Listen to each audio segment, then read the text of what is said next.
듣기는 쉬워도 하는 건 어려워요. 하나님이 다 영광 받으셨습니다만 수고하셨습니다. 우리 격려의 박수 한번 해주십시오.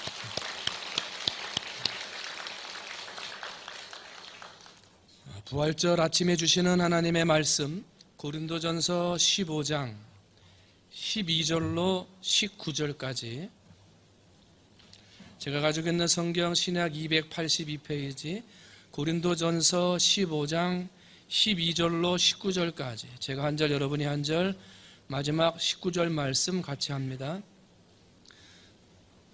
그리스도께서 죽은 자 가운데서 다시 살아나셨다 전파되었거늘 너희 중에서 어떤 사람들은 어찌하여 죽은 자 가운데서 부활이 없다 하느냐.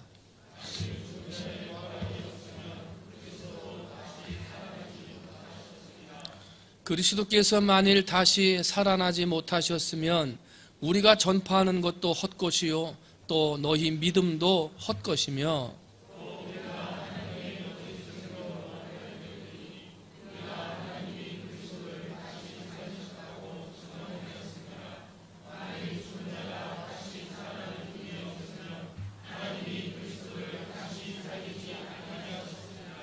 만일 죽은 자가 다시 살아나는 일이 없으면 그리스도도 다시 살아나신 일이 없었을 터이요.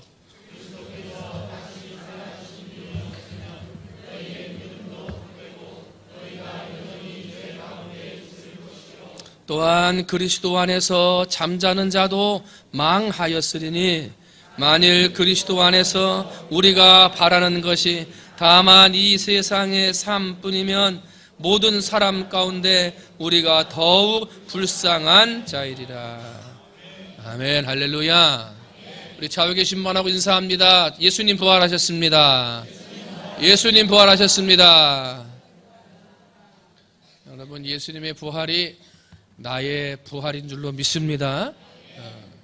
예수님 부활하셨듯이 우리도 끝날에 부활해서 영원한 하늘나라에 들어가는 부활의 성도들 될 줄로 믿습니다. 석가모니나 마호메트, 공자, 세상의 한 시대를 흐름을 인도했던 수많은 종교의 사람들도 다 죽었습니다. 그리고 그들은 무덤을 가지고 있습니다. 그리고 그 무덤 안에는 그들의 유골이 묻혀 있습니다. 그런데 오직 기독교 예수님의 무덤만큼은 그 무덤이 비어 있습니다. 왜냐하면 예수님은 부활하셨기 때문에. 죽은 자 가운데서 부활하고 사망 가운데 부활하셨기 때문에 무덤은 있는데 무덤이 비어 있습니다. 할렐루야. 예수님의 부활하신 오늘 그 절기를 맞아서 하나님 앞에 예배하는데 혹시라도 죽음의 권세처럼 질병 때문에 물질 때문에 세상의 어려운 문제와 시험 때문에 억눌려 사망의 권세에 놓여 있는 것 같은 어려운 그런 삶을 살아가는 성도들이 있다면 이 부활의 아침에 예수 그리스도의 이름으로 여러분의 삶의 어려운 환경과 궁핍과 질병과 문제가 다 해결되어지시기를 주님의 이름으로 축원을 드립니다.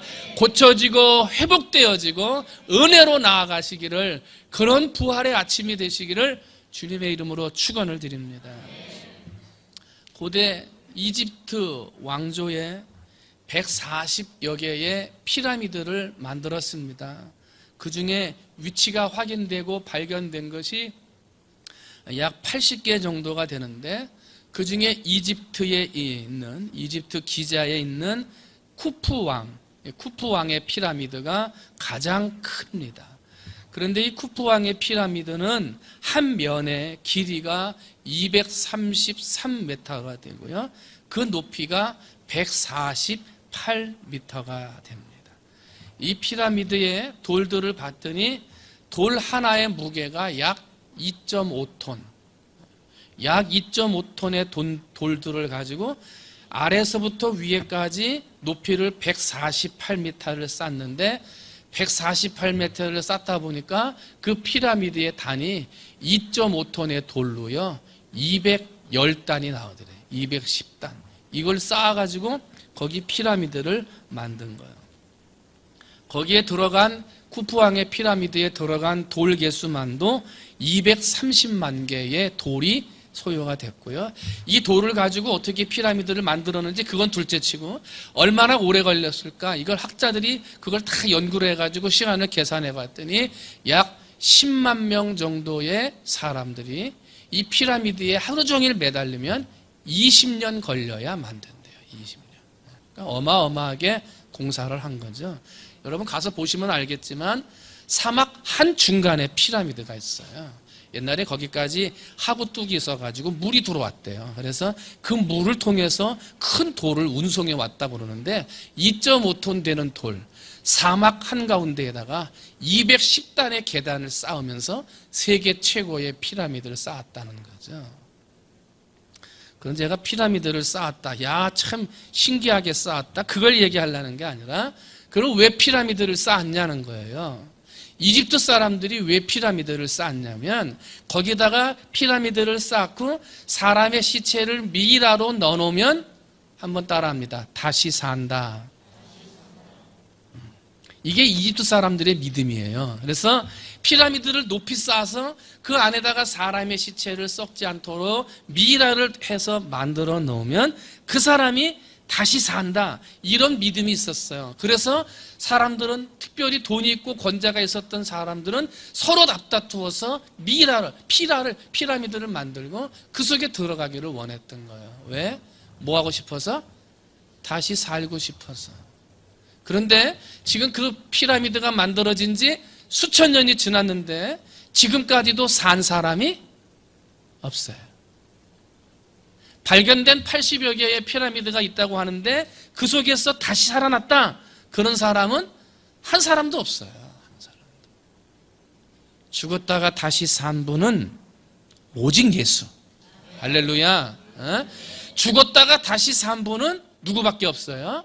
오직 예수밖에 없어요. 그냥 예수가 아니고 오직 예수예요. 오직 예수. 아무리 사람들이 노력을 하고 피라미드를 쌓고 능력을 가지고 노력을 해가지고 영생을 얻으려고 아무리 발버둥 쳐도 사람의 그 모든 수고는 소용이 없으며, 한 번 태어난 사람이 죽는 것은 정한 것이고 죽은 다음에는 심판만 있을 뿐이에요.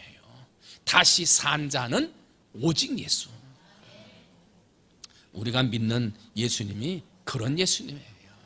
오늘 그날을 축하하고 다시 부활하신 예수님께 찬양하는 예배예요. 여러분, 그 어떤 예배보다도 오직 예수 붙들고 다시 죽음 가운데 부활하신 예수를 찬양하며 드리는 오늘 기쁨의 예배가 되시기를 주님의 이름으로 축원을 드립니다. 오늘 여러분과 함께 읽은 15장, 이 고린도전서 15장은 부활장이라고 그래요.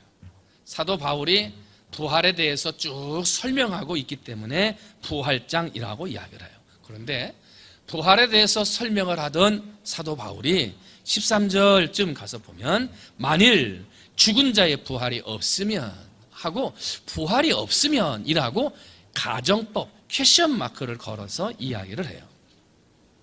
당시에 고린도 지역은 부활을 믿지를 않았어요.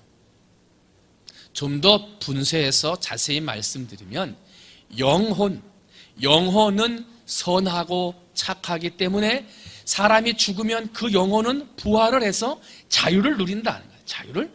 그런데 이 육체는 영혼에 비해서 악하기 때문에 죽는 것으로 끝난다는 거예요. 육체의 부활은 있다 없다? 없다는 거예요. 근데 만일 예수님의 말씀처럼 사람이 죽었다가 이 죽었던 육체가 다시 부활하게 되면 자유를 누리는 선한 영혼이 다시 죄 많은 인간의 몸으로 들어가야 된다는 건데 그건 있을 수 없다.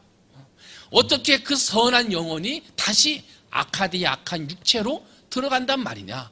영혼은 부활하지만 육체는 부활하지 못한다.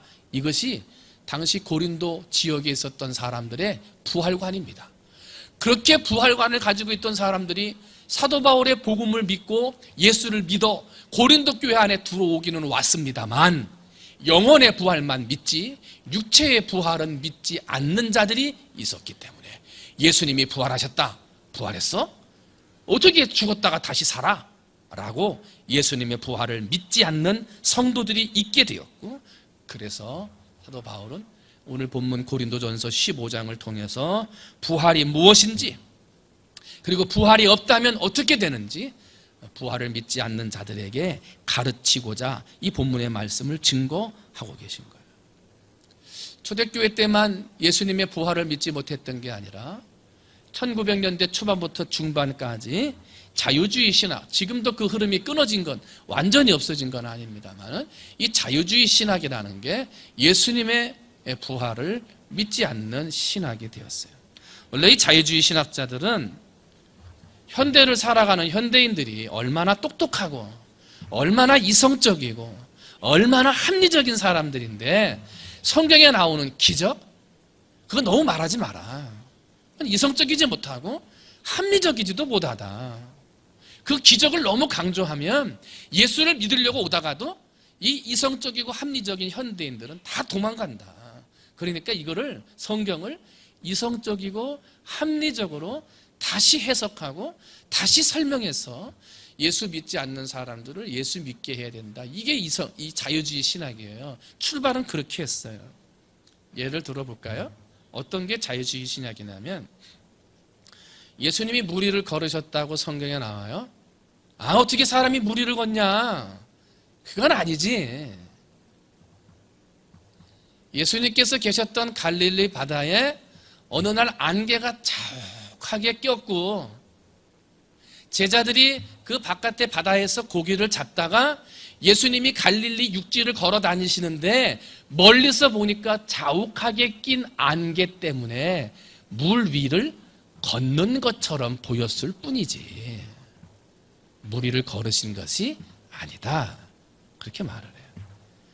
떡 5개와 물고기 2마리를 가지고 5,000명이 먹었다? 아니 그게 어떻게 일어날 수 있느냐? 이건 이성적이지도 못하고 합리적이지도 못하다. 그 자리에 있었던 많은 어른들이 자기들도 먹으려고 도시락을 하나씩 다 싸가지고 왔는데 자기 혼자만 먹으려고 싹 숨겨두고 있었는데 어린아이, 조그만 어린아이가 자기 도시락을 하나 꺼내서 예수님께 드리는 걸 보고 너무나 창피해서 어른인 나는 이러는데 애가 예수님께 드리는구나. 이게 너무 창피하고 양심에 찔려서 자기가 싸온 도시락을 다 꺼내놓고 한꺼번에 먹었기 때문에 5,000명이 먹은 거지. 어떻게 그 어린아이 도시락 하나 가지고 5,000명이 먹냐. 이건 이성적이지 못하다. 예수님이 십자가에서 죽었다고? 이게 죽은 게 아니다. 이게 자유주의 신학이에요. 이게 민경희 목사가 그렇게 말한다고 그러면 안 되고. 자유주의 신학에서 예수님이 십자가에 죽으셨냐? 죽으신 게 아니다. 십자가에 모진 고통을 당하다 보니까 너무 고통스러워서 긴 시간 동안 기절하신 것이다. 그리고 긴 시간 동안 기절해 있다가 무덤에 들어가서 찬 돌 위에 누워지니까 찬 냉기 때문에 깨어나게 됐고, 그래서 무덤 문을 열고 사흘 만에 나온 거다. 예수님이 사흘 동안 기절해 있었다는 거예요. 이게 자유주의 신학이에요. 맞습니까? 안 맞지. 전혀 틀리지요. 처음에는 현대인들에게, 이성을 추구하고 합리를 추구하는 사람들에게 성경을 재해석해서 설명해 주겠다고 시작을 했는데, 그 결과는 전혀 복음적이지도 못했고 신앙적이지도 못했어요. 자유주의 신학을 선포하는 신학교도 있었고요, 자유주의 신학을 배워서 설교하는 교회도 있었습니다만은 지금 자유주의를 가르치는 신학교는 다 문을 닫았어요. 이러한 이성적이고 합리적인 것을 추구하는 자유주의 강단 교회들도 다 문을 닫았어요. 여러분, 우리가 이성적인 사람 되려고 예수 믿나요? 하나님의 말씀이 얼마나 합리적인가 이거 보려고 예수 믿습니까? 그렇지 않아요. 예수 믿고 구원받으려고 예수 믿는 거예요. 할렐루야. 내 죄가 다 사해지고 죽을 수밖에 없고 지옥 갈 수밖에 없는데 나를 살려주신다고 하니까 예수 믿고 구원받기 위해 예수 믿는 거지, 이성적인 사람, 합리적인 사람 되려고 예수 믿는 거 아니라는 거예요. 때문에 하나님의 말씀을 현대의 이성적으로 보면 안 돼요. 야, 이건 합리적이지 못하다, 어떻게 사람이 무리를 걷냐, 그렇게 보면 안 돼요. 성경은 믿음으로 보는 거예요. 믿음으로.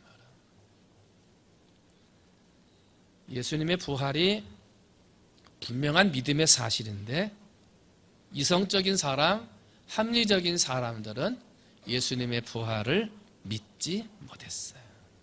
그러면 오늘 사도 바울이 고린도 교회 안에서 예수의 부활을 믿지 못하는 사람들에게 6가지의 기준을 가지고 부활을 설명을 합니다. 이 부활에 대해서 잠깐 살펴보면서, 부활의 주님이 나의 주님이 되시고 예수님이 부활하셨듯 나도 부활하는 부활의 성도들이 되시기를 주님의 이름으로 축원을 드립니다. 첫 번째로, 부활이 없다면 우리의 전파하는 것이 헛것이다 그래요. 한번 따라합니다. 전파하는 것이 헛된 것이다.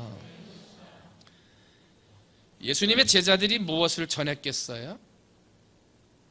오늘 전도하러 다니는데, 전도하러 다니면서 뭘 전도합니까? 예수님께서 나의 구주 되시고 내 죄를 사하셨고 십자가를 지셨고 사흘 만에 부활하셨고 그 예수를 믿어야 구원받는다. 그거 전하는 거 아닙니까? 우리만 그걸 전했습니까? 예수님의 제자들도 사도들도 수많은 믿음의 선조들도 그것을 전했습니다. 십자가와 부활, 그것을 우리는 복음이라고 말을 합니다.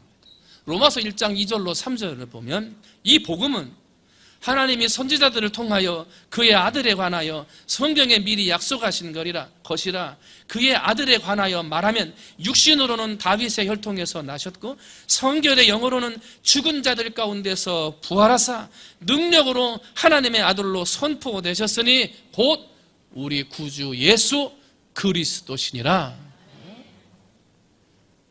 죽었다가 다시 사셨대. 이게 가장 중요한 거고요, 우리 복음의 핵심인 거예요. 그런데 만약에 부활이 없다? 그러면 우리가 사도시대 때부터 지금까지 전도하고 전파하는 것이 다 헛것이 된다는 거예요. 사랑하는 성도 여러분, 예수님의 복음을 전하는 것이 헛된 것입니까? 그렇지 않습니다. 예수를 믿어야 구원받습니다. 우리의 전파하는 것은 결코 헛되지 않습니다. 왜냐하면 우리 예수님은 부활하셨기 때문입니다. 두 번째로, 부활이 없다면 우리의 믿음이 헛것이다 라고 말을 합니다. 믿음이 헛것이다. 여러분, 우리가 무엇을 믿습니까? 나는 믿습니다 할 때 나는 무엇을 믿습니까? 예수님이 하나님의 아들 되심을 믿으며, 그 예수님이 나의 죄 사하셨음을 믿으며, 예수님이 십자가에 죽으셨다가 사흘 만에 부활하심을 믿는 겁니다. 그리고 그 믿음 안에 있으면 나도 다시 어떻게 된다? 부활한다. 이것을 믿는 것이 믿음입니다. 그런데 만약에 부활이 없으면 어떻게 돼요? 그 믿음이 헛것이라는 거예요. 로마서 10장 9절을 보면, 내가 만일 내 입으로 예수를 주로 시인하며 또 하나님께서 그를 죽은 자 가운데서 살리신 것을 내 마음에 믿으면 구원을 받으리라. 한번 따라합니다. 믿으면 구원을 받으리라. 내 죄를 위해서 죽으셨고 사흘 만에 부활하셨고 그 예수를 믿으면 나도 죄사함 받아 구원받는다는 것을 믿는 것이 믿음인 것입니다. 그런데 부활이 없으면 그런 믿음이 헛것이라는 거예요. 그러나 우리는 잘 알죠? 우리의 믿음은 절대로 헛된 것이 아닙니다. 우리의 믿음은 절대로 헛된 것이 될 수 없습니다. 왜냐하면 예수님은 부활하셨기 때문입니다. 세 번째로, 부활이 없다면 우리는 하나님의 거짓 증인이 된다고 말합니다. 부활이 없으면 하나님의 거짓 증인이라 이렇게 된다는 거예요. 빌립보서 2장 5절로 8절을 보면, 그는 근본 하나님의 본체시나 하나님과 동등됨을 취할 것으로 여기지 아니하시고 오히려 자기를 비워 종의 형체를 가지사 사람들과 같이 되셨고 사람의 모양으로 나타나사 자기를 낮추시고 죽기까지 복종하셨으니 그 십자가에 죽으십니다. 예수님이 어떤 분이셨느냐? 낮추시고 죽기까지 복종하셔서 결국은 십자가에서 죽으셨다는 거예요. 누가 그렇게 죽었다는 거예요? 예수님이에요. 그런데 그렇게 십자가에서 죽으신 예수님을 그 다음 절 빌립보서 2장 9절로 11절을 보면 하나님이 이렇게 행하셨다고 기록합니다. 이러므로 예수님이 낮아지고 죽기까지 복종하셔서 십자가에 죽으셨느니라. 그 다음 하나님이 이러므로 하나님이 그를 지극히 높여 모든 이름 위에 뛰어난 이름을 주사 하늘에 있는 자들과 땅에 있는 자들과 땅 아래에 있는 자들로 모든 무릎을 예수의 이름에 꿇게 하시고 모든 입으로 예수 그리스도를 주라 시인하여 하나님 아버지께 영광을 돌리게 하셨느니라. 예수님은 낮추시고 복종하셔서 십자가에 죽으셨어요. 근데 누가 높이셨습니까? 하나님이. 죽으셨는데 누가 다시 살리셨습니까? 하나님이 살리셨다는 거예요. 하나님이. 이것을 믿고 전하는 것이 우리의 사명이라는 것입니다. 예수님이 낮아지고 복종하셔서 죽었다. 그러나 하나님이 다시 살리셨다. 하나님이 다시 높이셨다. 세상의 모든 무릎을 예수의 무릎에 꿇게 하실 것이다. 이것을 우리가 증거하며 산다는 거예요. 그런데 부활이 없으면 이렇게 증거한 모든 것이 다 거짓이라는 거예요. 거짓. 어떻게 예수님을 높이신 것이 거짓이 되고 예수님을 살리신 것이 거짓이 될 수 있겠습니까? 우리가 믿고 증거하는 예수의 죽음과 부활, 하나님이 높이시고 모든 세상의 무릎을 그 앞에 꿇게 하시는 그 은혜는 절대로 거짓이 아닙니다. 왜냐하면 우리 예수는 부활하셨기 때문입니다.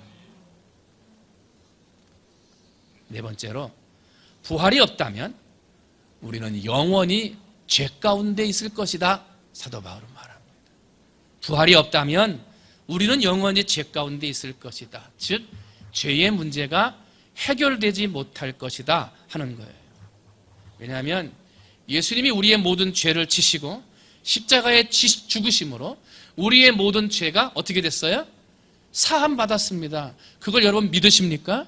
할렐루야. 예수 십자가에서 우리의 모든 죄가 사해졌습니다. 과거의 죄, 오늘의 죄, 미래의 죄, 큰 죄, 작은 죄, 어떠한 죄도 예수 십자가에서 다 사함 받았습니다. 할렐루야. 그게 믿는 거예요. 그걸 믿는 거죠. 그래서 우리는 죄사함을 받은 존재가 되는 거예요. 그런데 우리에게 그런 죄사함의 은혜를 주는 예수가 아무나 죄사함의 은혜를 줄 수 있습니까? 하나님의 아들이니까 가능한 거지. 죄 없는 하나님의 아들이니까 우리의 모든 죄를 사할 수 있는 것이지, 하나님의 아들이 아니라면, 그래서 부활할 수 있는 능력이 없는 자라면 어찌 우리의 죄를 사해 줄 수 있으며 어찌 우리를 죄에서 구원하실 수 있겠느냐 말입니다. 그럴 수 없다는 겁니다. 어떤 사형수가 있어요. 그 지은 죄 때문에 내일 사형을 당해서 죽어야 돼요. 그런데 죽기 전날 재판관을 찾아가서 이야기를 해요.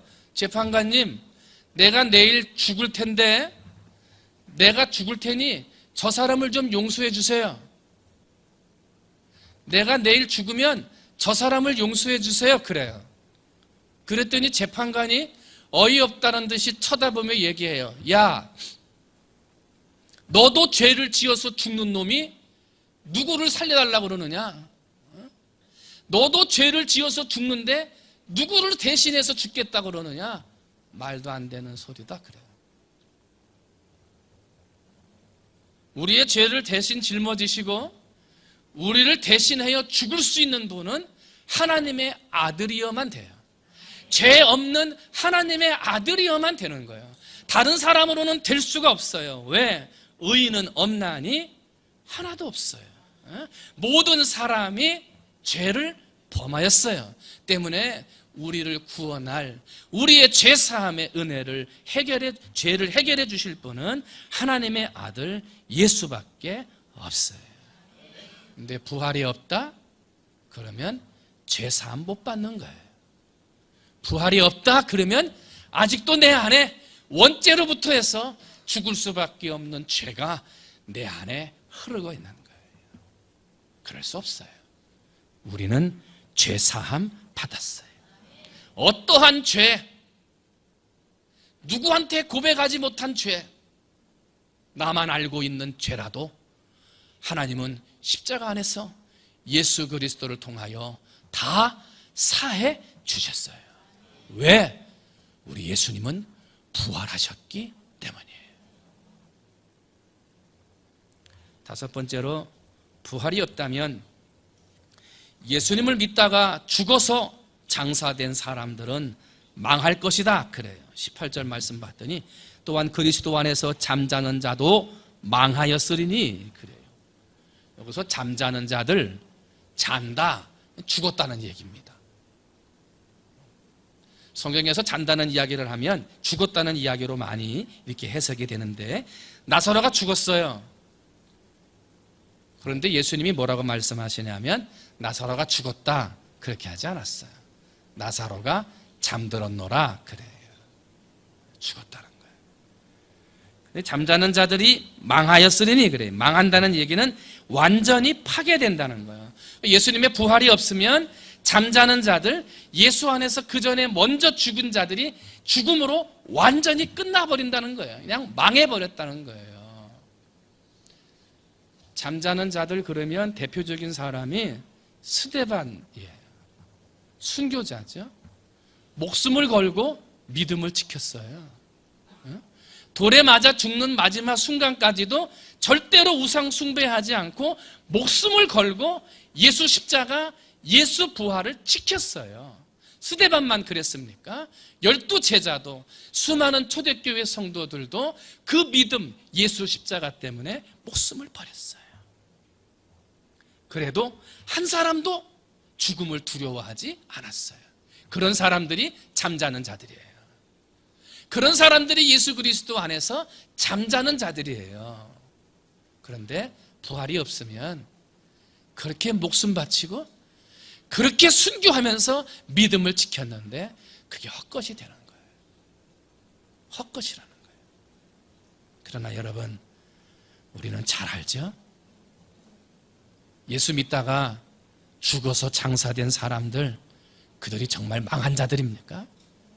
그 인생이 망한 것입니까? 그렇지 않아요. 그들은 망한 것이 아니라 성공한 자들입니다. 이 세상에서는 망한 것처럼 죽임을 당하고 고난을 당했을지 모르지만 그들은 예수 안에서 성공한 자가 되어 하늘 보좌에서 예수님과 천사들과 함께 영광 중에 거하고 계신 줄 믿습니다. 왜요? 우리 예수님은 부활하셨기 때문입니다. 절대로 망한 자가 될 수 없습니다. 마지막 6번째로, 부활이 없으면 모든 사람 가운데 우리가 더욱 불쌍한 자라 그랬어요. 여러분, 예수 믿느냐고 얼마나 고생하십니까? 남들 하고 싶은 건 못하고 말이죠. 억제하고 절제하고 말이죠. 남들처럼 세상을 즐기고 막 그런 것이 얼마나 좋은 것이 많은데 그런 거를 못해요. 그런 거 절제해요. 그리고 믿음을 지키고 신앙을 지켜서 하나님 앞에 예배해요. 왜? 예수님이 부활하셨기 때문에. 그것이 믿음의 삶이기 때문에. 나중에 부활하신 다음에 부활의 주님 앞에 내가 서서 어떻게 살았는지 심판받을 거고 어떻게 살았는지 주님이 보고 인정하실 것이기 때문에 그날을 생각하며 참고 견디고 인내하고 사는 거죠.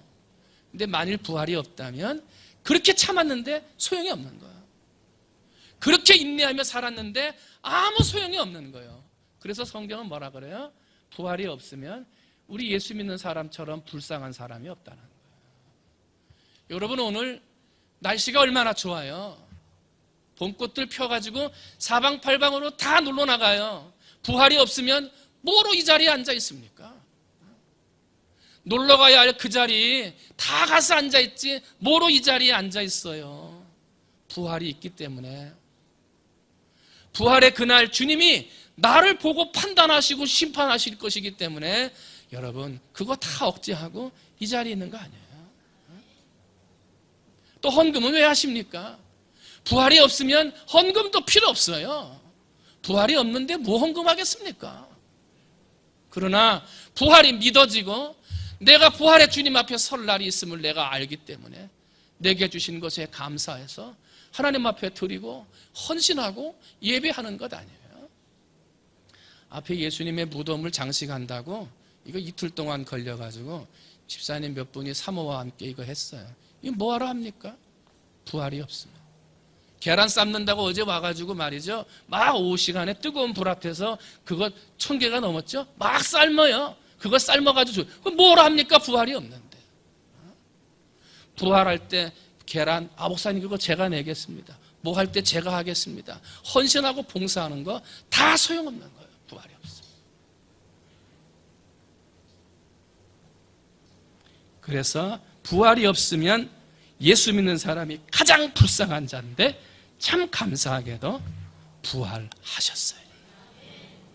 예수 부활하셨어요. 그래서 우리는 가장 불쌍한 자가 아니라 가장 행복한 자가 됐어요. 할렐루야. 아직도 부활이 없다, 우리의 전파하는 것이 헛것이다 하는 분들이 있어요. 아니요, 우리의 전파하는 거 절대로 헛되지 않아요. 믿음도 헛된 것이다 하는 사람 있어요. 아니요, 우리의 믿음은 절대로 헛되지 않아요. 하나님의 거짓 증인이 된다? 아니요, 거짓 증인이 될 수도 없고요. 예수 안에 죄사함 받을 수 없다? 아니요, 우리는 예수 안에서 죄사함 받았어요. 죽은 자 가운데서 장사된 자들은 망한 것이다? 아니요, 그들은 망한 자들이 아니에요. 잔 자들, 잠자는 자들은 성공한 자들이 되었어요. 불쌍한 자들이라 그랬어요. 예수 믿는 자들 불쌍한 자가 아니에요. 우리는 행복한 자들이에요. 왜 그렇습니까? 예수님이 부활하셨기 때문에 그렇습니다.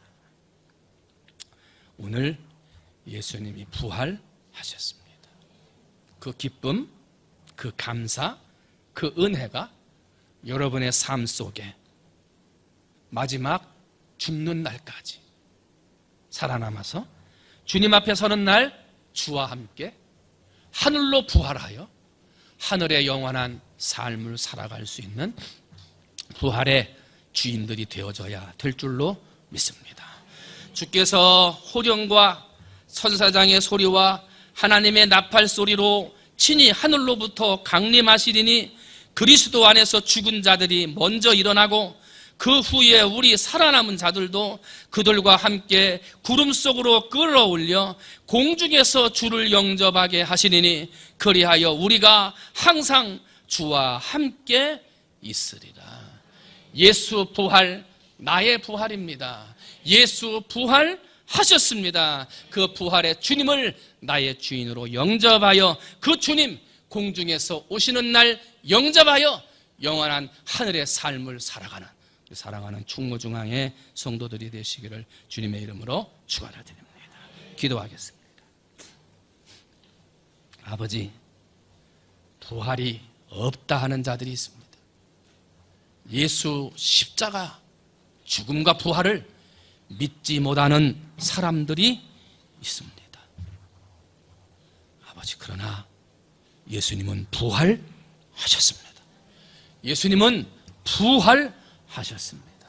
모든 우리의 죄 짊어지시고 십자가 지신 후 사흘 만에 부활하시어 예수 믿는 자들에게 같은 부활의 은혜를 베풀어 주셨습니다. 아버지, 부활의 아침 나의 모든 죄 지시고 죽으셨다가 다시 부활하사 우리의 몸을 하늘나라 영광 보좌로 올려주셨던 그 부활의 날, 영원토록 내 믿음 흔들리지 않고 부활의 주님을 붙들고 살아가겠다고 다짐할 수 있는 오늘 아침이 될 수 있도록 하나님께서 축복해 주시옵시고, 언제 주님의 나팔 소리가 울려 퍼지든지 공중에서 주를 영접하여 항상 주와 함께 거하는 부활하는 성도들 되도록 하나님 은혜 내려 주시옵소서. 모든 말씀 사랑이 많으신 예수님의 이름으로 감사하며 간절히 기도하옵나이다. 아멘.